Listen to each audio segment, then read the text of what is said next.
لگائیں؟ ڈاکٹر ٹھیک کرتا ہے یا اللہ؟ فتویٰ ان سے کو لگائیں نا جس نے کہا ڈاکٹر صاحب ٹھیک کر دیں. جو یہ کہتا ہے ڈاکٹر صاحب ٹھیک کر دیں اس پہ فتویٰ لگاؤ. ٹھیک کرنے والا تو اللہ ہے. یار میں نے گولی کھائی ٹھیک ہو گیا, انجیکشن لگا ٹھیک ہو گیا, فلاں چیز لی ٹھیک ہو گیا, میں نے وہ کھایا ٹھیک ہو گیا, وہ پیا, کہتے ہو یا نہیں؟ ٹھیک کرنے والا کون ہے؟ تم چیزوں کے نام لے دو تمہارا ایمان سلامت, میں نبی ولی کا نام لے دوں مجھ پہ فتوے کیوں لگاتے ہو؟ میں کہوں مجھے غوث اعظم نے نظر کرم فرما کے ٹھیک کر دیا تو کیا غلط ہے؟ تم کہہ دو تم نے سیب کھا لیا, تم نے فلانی جناب دوا لے لی, تم نے فلانا شربت پی لیا, اس شربت نے ٹھیک کر دیا, تو شربت بھی مخلوق ہے, نبی ولی بھی مخلوق ہے. جس رب نے شربت میں تاثیر رکھی ہے, پھل میں رکھی ہے, دوا میں رکھی ہے, اسی نے اپنے نبی ولی میں رکھی ہے.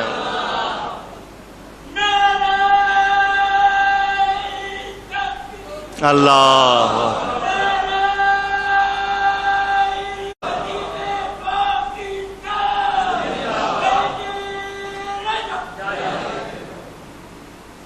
اعتراض کی گنجائش.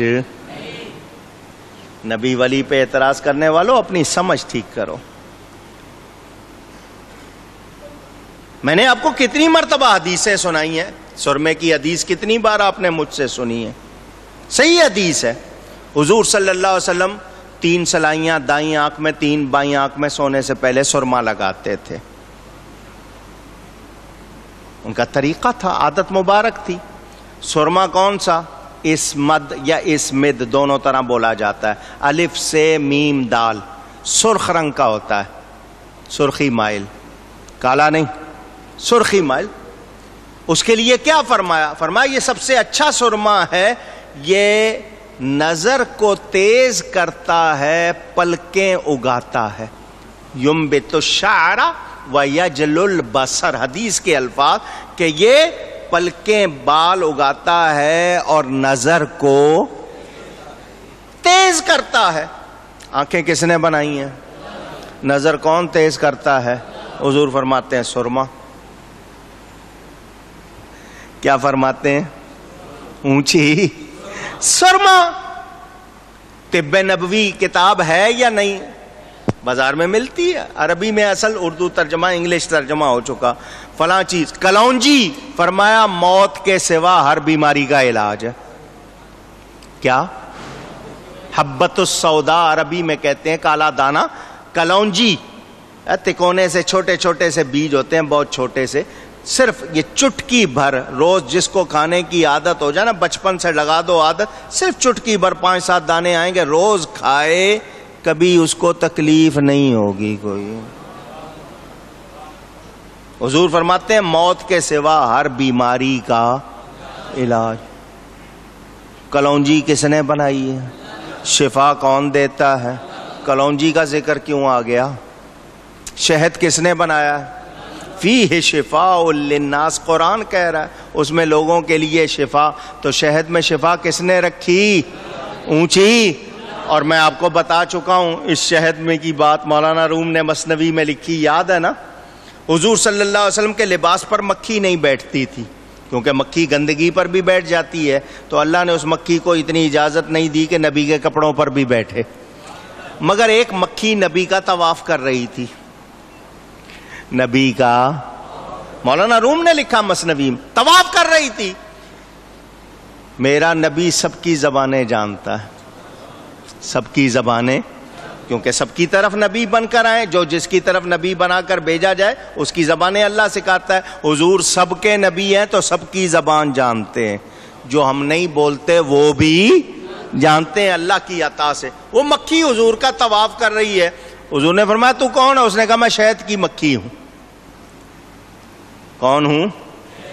حضور اس سے فرماتے یہ تم جو رس چوستی ہو پھلوں کا, پھولوں کا, وہ تو پھیکا ہوتا ہے, پھولوں کا رس چوستی ہو وہ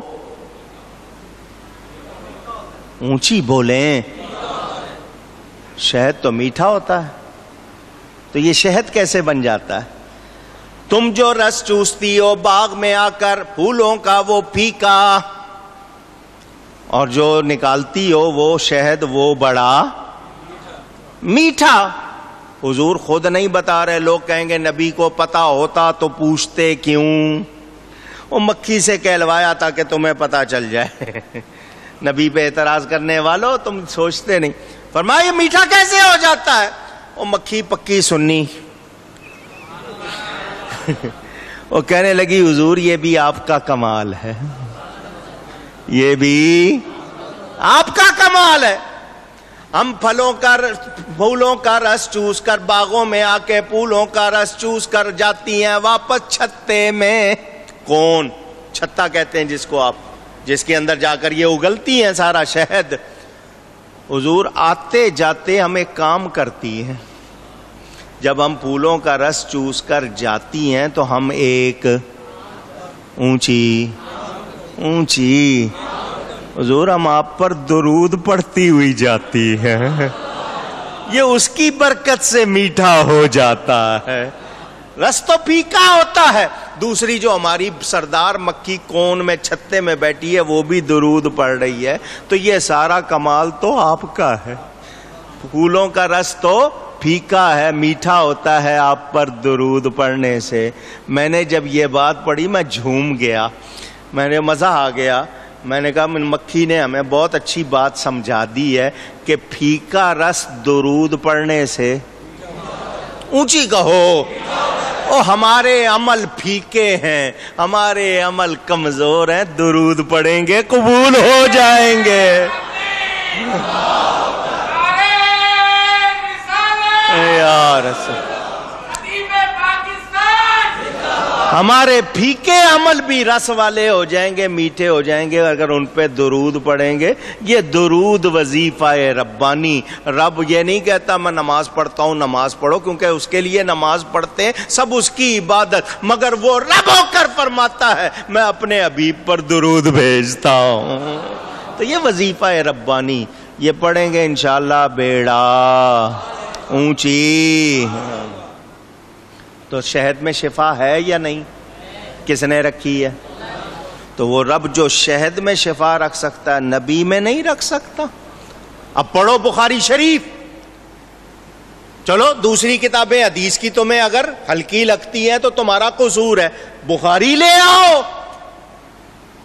نبی پاک صلی اللہ علیہ وسلم کا جبہ، آپ جبہ پہنتے تھے، جبہ ام المومنین کے پاس، حضور کی زوجہ محترمہ کے پاس، وہ اس کا ایک کنارہ پانی میں بھگو دیتی ہیں، وہ پانی مریض کو پلایا جاتا ہے، اس کو شفا ہو جاتی ہے۔ حدیث سنا رہا ہوں۔ بال مبارک حضور صلی اللہ علیہ وسلم کی ایک زوجہ کے پاس ڈبیا میں رکھا ہے، کوئی مریض پانی لاتا ہے، وہ ڈبیا اس میں بال مبارک نکالتی نہیں، ڈبیا گما دیتی ہیں، وہ پانی مریض پیتا ہے، اس کو شفا ہو جاتی ہے۔ کیا صحابہ شرک کرتے تھے؟ اللہ قرآن میں صحابہ کے لیے فرماتا ہے اولئک ھم المؤمنون حقا، یہ سچے پکے مومن، اور جن کے مومن ہونے کی رب گواہی دے رہا ہے ان کا عمل بتا رہا ہوں، ان کا عمل بتا رہا ہوں۔ وہ نبی پاک کے تبرکات کا کتنا ادب کرتے ہیں وہ بتا رہا ہوں۔